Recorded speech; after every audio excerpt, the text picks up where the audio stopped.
Bom, lá vamos nós de novo.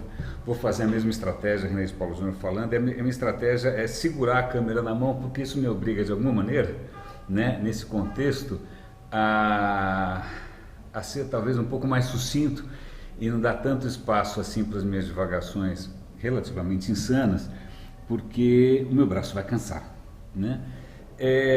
Não fiz a barba ainda, estou prestes a sair para encontrar um amigo, estou de camiseta cinza de novo, invenção maravilhosa essa história.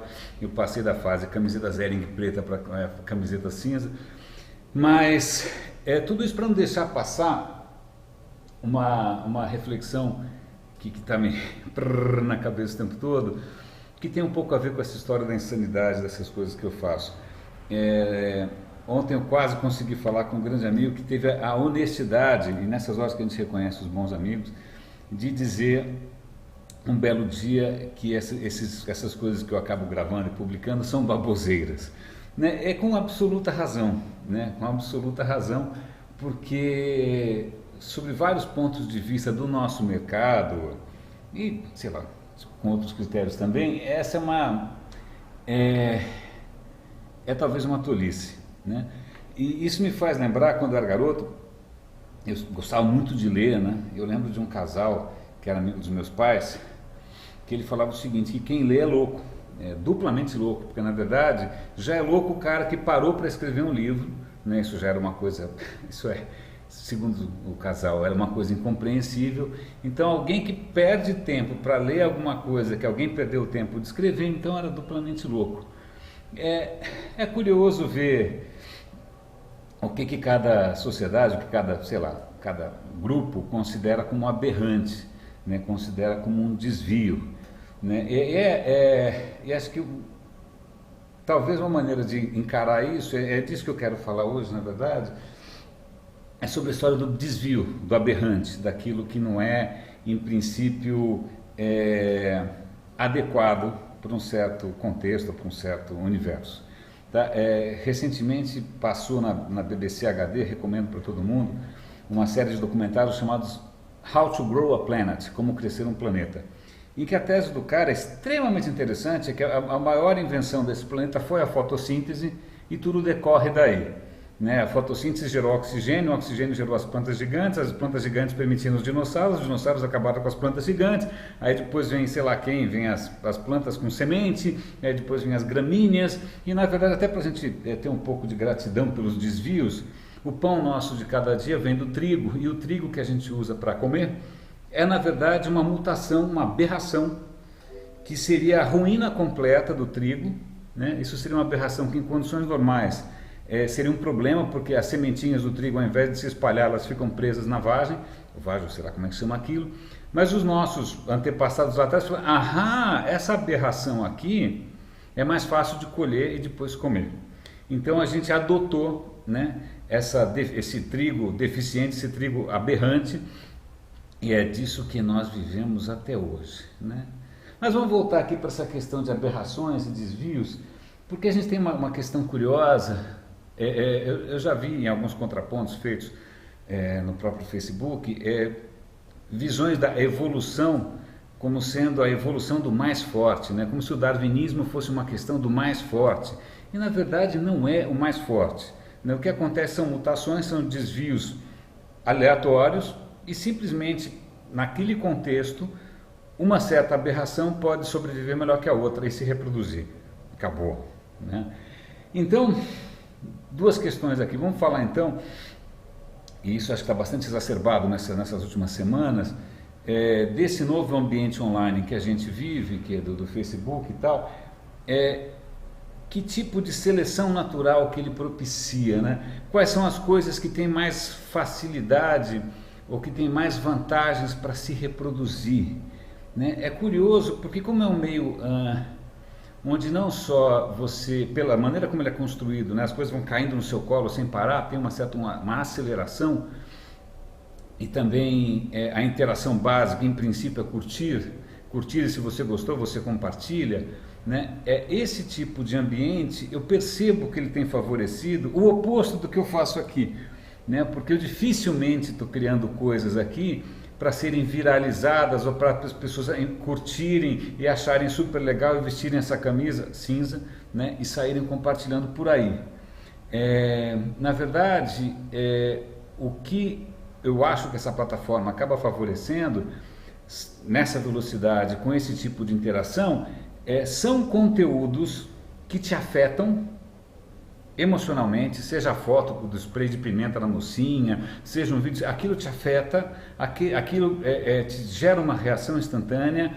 Essa reação instantânea, no calor da emoção, você aproveita que a plataforma também é instantânea e passa isso para frente, né? Então acaba sendo uma plataforma cujo combustível é o afeto, cujo combustível é o afeto, não afeto de amor, afeto de ser afetado, né? De uma reação emocional.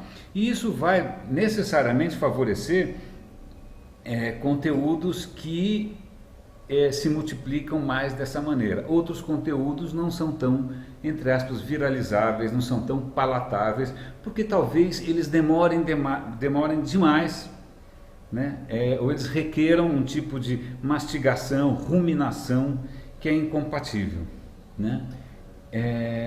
E aí volta para a minha estratégia, que é uma ausência de estratégia, de produzir esses conteúdos que são aberrantes não só porque não tem esse caráter, eu sou racional até não poder mais, eu não me arrebato com absolutamente, talvez a net consiga me arrebatar, mas pro lado ruim, porque eu fico nervoso com o net virtual. Mas tirando a net virtual é muito difícil alguma coisa me tirar do sério.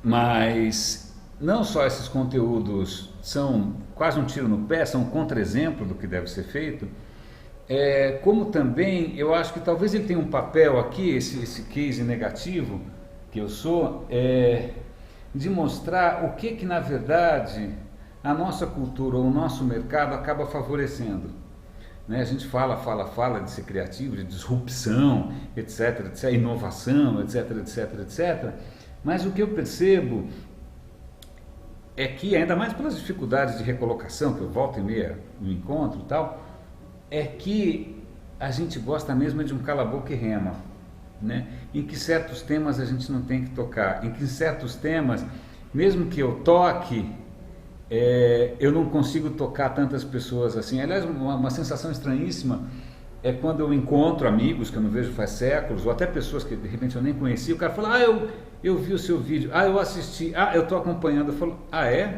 eu achei que ninguém estivesse assistindo. Então tem um silêncio todo, que parece aquela música do Chico Buarque, né? Esse silêncio todo me atordoa, né? Então de repente eu posso estar tocando um monte de gente, mas isso é invisível, ninguém fala, né? Ninguém se compromete, ninguém dá a cara para bater, ninguém se mostra, ninguém veste essa camisa. Essa não é uma causa fácil de você abraçar sem ser praticamente um harakiri, sem ser um suicídio. Então é muito curioso porque acaba sendo, do meu lado aqui, uma atividade eminentemente solitária, uma atividade inclusive com um grau bastante curioso de frustração, puxa vida, será que estou semeando alguma coisa, sim ou não? Né? Será que está fazendo alguma diferença, sim ou não? Será que eu estou fazendo um papel de tonto? Provavelmente sim, né? Mas eu acho que nessa altura do campeonato, pode ser lenda, mas parece que uma vez o Picasso disse que por que você faz o que você faz, ele falou, olha, se eu faço isso, senão eu pulo a janela, né? Ou então, citando um amigo meu, importantíssimo na minha história, que ele falava assim, aquilo que se você consegue escolher, é porque não é tão importante assim, porque as coisas fundamentais você não tem escolha. Então eu, por alguma insanidade, por algum comportamento aberrante, completamente aberrante, eu continuo gerando esses conteúdos que talvez sejam uma coisa difícil de engolir, difícil de digerir, que na verdade não semeiem nada, muito provavelmente não. Mas já que para mim não vai fazer diferença nenhuma, talvez valha a pena só servir, né, como um exercício para quem quiser fazer esse exercício, de pensar por que alguns comportamentos são baboseira, por que alguns comportamentos são maluquice, né? Por que alguns conteúdos simplesmente, embora sejam praticamente de conhecimento geral, faz de conta que não existe. E aí até no caso aqui desse episódio todo que a gente está vivendo agora com as manifestações, o que é necessário para alguma coisa virar um escândalo? Se são coisas que todo mundo sabia, qual é o gatilho para alguma coisa virar um escândalo ou não? Né? Qual é o gatilho para alguma coisa que absolutamente todo mundo sabe, já convive com isso faz tempo, de uma hora para outra inflamar e trazer à tona energias transformadoras? Eu não sei, eu sei que eu não estou conseguindo nada disso, e acho que nem era essa a minha questão, porque na verdade eu tenho muito mais perguntas do que respostas. Então fica esse desabafo, agora é hora de fazer a barba e acabar de me arrumar aqui, e encontrar outro amigo bastante visionário. Vamos ver o que a gente consegue pensar juntos. René de Paula Júnior falando, grande abraço, roda e reza.